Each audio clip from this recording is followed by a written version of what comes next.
Hey guys, welcome back.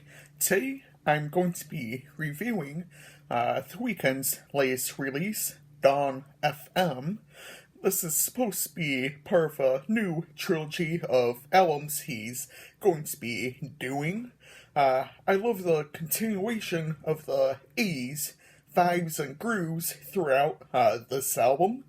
It wasn't a bad follow up to his 2020 release, After Hours, which will be turning 2 towards the end of this month. I honestly can't believe that's already been 2 years since After Hours has been released. There were some parts where I thought were rough or possibly could have been better, but wasn't too bad of an album. On this album, he's continuing to work with Max Martin, whom he worked with before on After Hours and Starboy.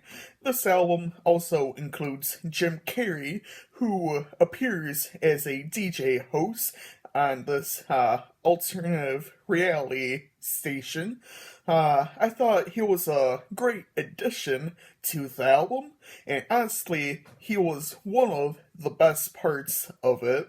The album also includes the extended version of Take My Breath, which is about 5.5 minutes in length. Now, with all this, let's continue on and see what I have to say about this album. But before I do so, I'm gonna show off the poster real quick so you guys can see it if you're interested in seeing it. So this is the Target exclusive. So this is cover it comes with. I picked up in store when I purchased this album, and again, this is what looks like the cover. Instead of having The Weeknd as an old man on the cover. So now let's just open it up. It's a double-sided poster. So this is one side of it. And now the other side. Oops. I kind of like this one better, but the other side isn't too bad. So again, there's that. If guys are interested in seeing what the poster looks like, but if not, I imagine some of you have skipped this part and, ready to see what I have to say about the album. This is his 5th studio album and most recent release at the time of this recording. It was released on January 7th, 2022, and released 11 months after his second greatest hits album, The Highlights, which was used for the promotion for the Super Bowl halftime show he was going to perform in 2021, and I didn't think it was too bad of a halftime show, but honestly, not one of the best.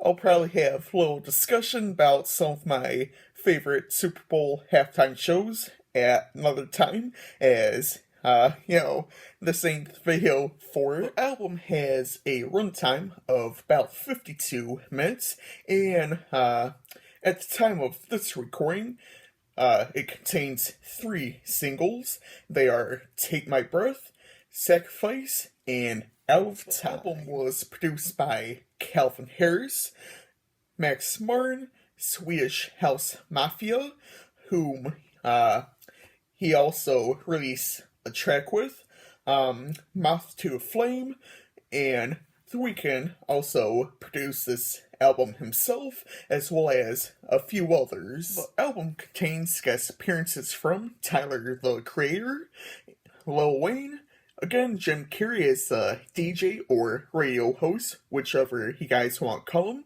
and spoken word appearances from Quincy Jones and Josh Safdie.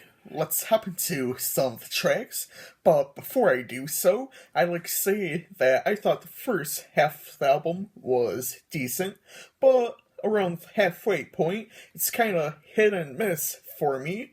There are tracks I do enjoy on the second half, but I don't think it's as great as the first half of the album. We kick off the album with the title track, Dawn FM. We get this electronic driven instrumental and decent vocals by The Weeknd. This is also the first appearance we get from Jim Carrey. I enjoyed Jim's part on this track. Gasoline is one of my favorites here on Dawn FM. I love the way the vocals are presented as well as the instrumental. How Do I Make You Love Me is another decent track on here. I love the more dance type feel as Swedish House Mafia helped produce this track. I love the instrumental. The lyrics weren't too bad either. This track also leads us into Take My Breath as we get instrumental outro. Take My Breath, I don't mind, but honestly it's a little annoying since it's basically heard everywhere at the time of this recording, but we'll see how it is within the next few months or so. This is the extended version that appears here on the album. I'd like to mention again. Overall, I thought it was a decent track. I didn't mind his vocals as well as the instrumental. Love that instrumental intro as well. I love the synths here as again, this is more of an 80s inspired album. More of a continuation of his previous album, After Hours, as well. Sacrifice, I feel, adds more of a laid-back feel. I don't mind the track, but I don't feel it's really one of the best that is on here. Honestly, I don't think A Tale by Quincy adds much of anything to the album, but it's not too bad of a story he's presenting. In a way, I just kind of feel this little snippet is just filler for the album. That's like, what, minute and a half in length that we're almost out of time. I'll try to wrap things up with one or two more tracks. I feel Out of Time is one of the last decent tracks on here on the first half of the album before we have some, drops and pickups on the second half. It is a slower track, however. I thought it was pretty good. I enjoyed the instrumental and vocals. I loved Jim Carrey being on this track as well. I'll just quote some of Jim Carrey's spoken word from the song. Don't you dare touch that dial, because like the song says, you are out of time. You're almost there, but don't panic. I'd like to add that I enjoyed the sample here. It is a sample of Midnight Pretenders by Tomoko Aran. I hope I pronounced his name correctly. And this track was originally released in 1983. I thought it was used perfectly and remade into his own style. Here We Go again features Tyler the Creator. I don't really think his verse adds or does anything for the track, but I didn't mind his appearance at the same time. It's like he's just there in a way. Overall, I didn't think this was a great track overall. I feel we pick up again with Is There Someone Else? It is another slow track, and I feel it is done perfectly. Every Angel is Terrifying is supposed to represent an ad. I don't think this really adds much of anything to the album, but, it's just kind of there for filler in a way. I honestly didn't think this album could get any worse than I Heard You're Married. This track features Lil Wayne. Personally, I do enjoy songs from Lil Wayne, but I feel when he has done a guest feature on tracks the past few years, they've been kind of or miss, depending on, who he's working with and the instrumental and that sort of thing. Uh, Again, he's had some decent ones, while I felt like some others sucked. But he has been in the game for so long that he doesn't want to try and repeat something he's already said in the past. I feel this has been one of the worst verses from Lil Wayne.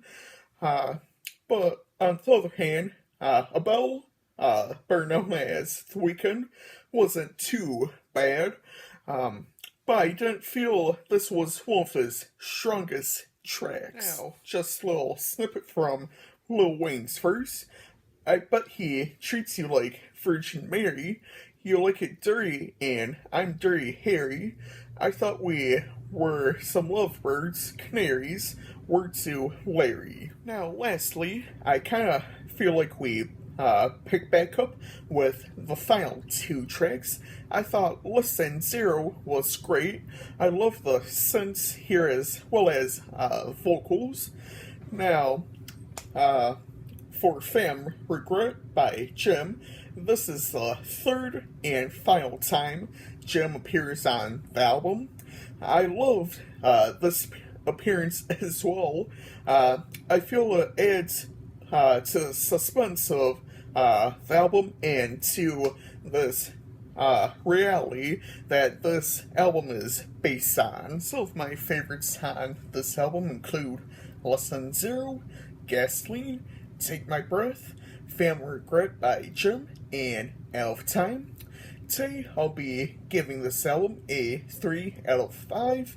I thought it was a decent album, but I felt there were some problems amongst its second half. Now, I know some of you may not care, but this is the 50th album review for an album I own a physical copy of. Kinda exciting, and I'd like to let you all know that this is number 50 for albums I have reviewed for a physical copy I own. I hope y'all enjoyed this video. Feel free to leave your thoughts down below in the comments. Next week, I'll be reviewing Stiff Upper Lip by AC/DC. Honestly, I didn't think this was a bad album, but it's certainly not one of their best albums in my opinion.